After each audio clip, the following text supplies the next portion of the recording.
Hey, 7th graders, good to see you. Tomorrow we have a Zoom class, just as a reminder. Keep on working on your poem, Oh Captain, My Captain. See how far you can get today. Maybe say it to a family member, mom or dad, and see if you can get into that third stanza. Today I wanted to go over the readings in our book. I wanted to skip section 3 for till tomorrow. I'll do that with you guys in class, and I'll talk about section 4 today. So, in section 4, it talks about our involvement in Latin America in the early 1900s. So this is an important time in world politics. It's right before World War I, and some of the events that we're going to be going over in section 4 are going to be helpful in understanding why we don't get involved in World War I until pretty late in history. So let's talk about it. So you remember from earlier in the year that there was a Monroe Doctrine. That was President Monroe who had this idea that we are in charge of this hemisphere. This area is ours. No other countries can get involved. Europe, you need to stay out of our business. We're in charge over here. North America, South America, we can handle our own stuff. And if you get involved, we're going to prevent you from doing that through the use of our Navy. So that was the Monroe Doctrine. You stay out of our business, stay out of other countries' businesses. We're going to prevent you from doing that. And so in the 1800s, there were lots of countries in Latin America that declared their independence from the colonies that, or from the countries that had colonized them. So mostly Spain, Portugal also. Those countries declared independence, a lot of them in the 1820s and 30s and 40s, and all these countries started becoming independent countries, like we had become an independent country in the 1770s and 80s. So they followed our lead and they became independent countries. Well,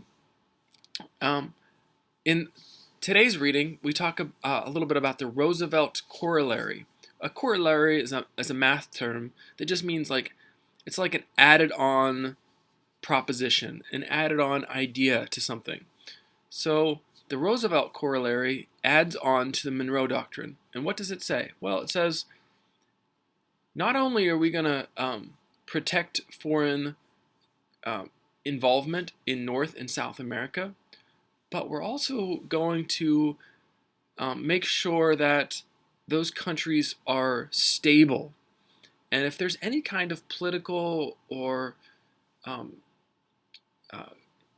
any kind of turmoil, really, any kind of revolution, or if there's any kind of just instability in North or South America, America, as the biggest country in this part of the world, we're going to get involved and we're going to help decide the winners and losers in those conflicts.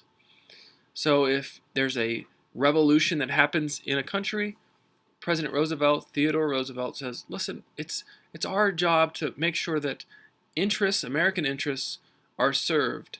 And if there's instability in South America, then we need to help make sure there's peace. Which sounds kind of nice, right? It sounds like, hey, we're helping people out. Well, it justified picking winners and losers in South America. So whenever a government that we didn't really like came into existence, or at least threatened to come into existence, we'd send in troops to stop it. So this is continuing the idea of imperialism, exerting our power, our authority outside of our own borders. And so we start taking more of an active role in South American politics. And if there's instability, well, we need to get involved because maybe they make certain kind of product that we need. And if there's a civil war, well, we don't get that product. So American interests are involved. We need to get involved. So that leads to the follow-up idea, which is our book calls dollar diplomacy. The dollar diplomacy just continues that Monroe Doctrine, but now it considers it if there's any kind of financial problems, business problems in other countries, we need to get involved. So beyond just uh, government stuff, if there's an economic problem in another country, we need to get involved. Because if somebody's economy collapses, say Brazil or Mexico or some big country in South America or Central America or North America, well, that's going to hurt our trade. And so we need to get involved even in economic problems. So do you see how there's a logical pattern here, a logical connection between the Monroe Doctrine, then it becomes the Roosevelt Corollary, then to dollar diplomacy. It starts to go from stay out to now we're going to get involved in military skirmishes to now we're going to get involved in economic problems. So it's just getting a little bit more hands-on in people's lives in Central, South America particularly.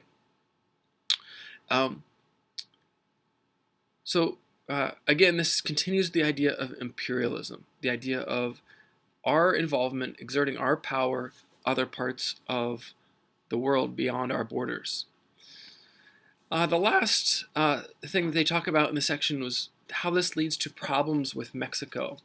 Mexico had declared its independence back in the early 1800s, I think 1826, something like that.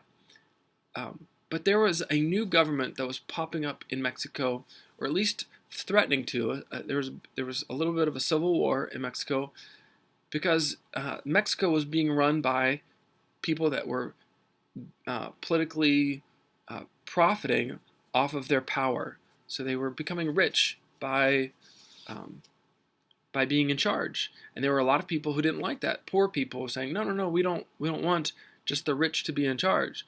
And so there started to be a civil war between the rich and the poor, people that had property and people who didn't have property.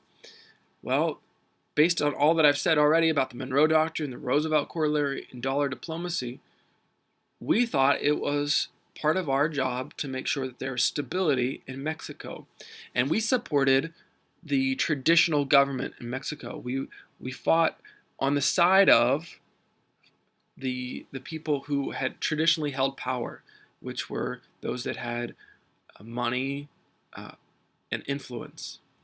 Well, that didn't go over so great with the common person in Mexico. They didn't like the United States siding with what they considered were the rich and the powerful. And so there becomes an armed resistance against the Mexican government and then even the U.S. government. And so as we send in forces to help bring stability in Mexico, our troops get harassed by the Mexican people. And we're going to learn about this in the next chapter. One of the people that's important here is a guy named Pancho Villa. And he is an important character that's going to really lead to us spending a lot of time and resources in Mexico. He's going to take a bunch of outlaws and travel around Mexico and even into New Mexico, which is U.S. property, and cause some problems, killing people in the United States even. And so there are going to be, our soldiers are going to have to go fight Pancho Villa in the U.S. Territories and also down even into Mexico. Because of this this conflict that's happening in the early part of the 1900s, we end up staying out of World War I for a long time. We've got our own fights to deal with, and we didn't want to put troops into Europe because we had troops down in Mexico. So you can see how this chapter's topic will tie into the next chapter about World War I, which we eventually get into. But it takes us a while because we're dealing with some problems in South America, Central America, and North America, based on this Roosevelt Corollary and dollar diplomacy. Another thing our chapter talks about this reading is the Panama Canal. Hopefully you'll enjoy reading a little bit about that. It's an engineering marvel. It's amazing that they were able to do it. 50 miles, I think it was, just digging through dirt to get water to connect from one side, the the Atlantic to the Pacific. It's a pretty amazing engineering feat, but it didn't come cheap. It was expensive, both in terms of money and human life. But we ended up completing the project, and it made trade and shipping so much easier for the United States. So that's an interesting part, and it connects to with the Roosevelt corollaries being involved in Central America. All right. Happy reading today, guys. Tomorrow, Zoom class, I'll talk about the Spanish-American War. That's in section 3, and we have lots to discuss about that. So continue your readings, and I'll see you tomorrow.